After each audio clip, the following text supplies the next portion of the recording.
Wow, কপাল খুলছে মুস্তাফিজের। বিসিবি থেকে এনওসি পেয়ে রাবাদার জায়গায় আইপিএলে যাচ্ছেন মুস্তাফিজ। বিস্তারিত জানুন পুরো ভিডিওতে। গুজরাট টাইটান্সের বোলিং আক্রমণের অন্যতম ভরসা ছিলেন Kagiso Rabada. South African pacer ব্যক্তিগত কারণে টুর্নামেন্ট থেকে সরে গেছেন 10 দিনের মাথায়। আর তাতে কপাল খুলছে মুস্তাফিজ সহ আরও 2 ক্রিকেটারের। দলটির ভাবনায় আছেন বাংলাদেশের মুস্তাফিজুর রহমান। ভারতীয় গণমাধ্যমের খবর, চলতি মৌসুমে রাবাদা যদি আর না ফেরেন, একজন বিদেশি খেলোয়াড় দলে টানতে পারেন ফ্র্যাঞ্চাইজিটি। তালিকায় সবার উপরে আছেন আইল্যান্ড পেসার জস লিটল। দলটির পছন্দের তালিকায় লিটলের পরেই আছেন মুস্তাফিজুর রহমান। 2024 সালের নভেম্বরে নিলামে ফিজ অবিকৃত থেকে যান। আগের মৌসুমে চেন্নাই সুপার কিংসের হয়ে খেলেছিলেন তিনি।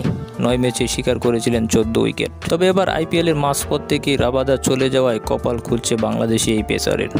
তার পুরনো পারফরমেন্সে তাকে বারবার দলটির নজরে এনে দিচ্ছে। আর তারপরে রয়েছে ভারতের উমেশ যাদব। তবে বিসিবি থেকে পুরোদমে এনওসি পেলে নাম্বার 1 হতে যাচ্ছেন মুস্তাফিজ।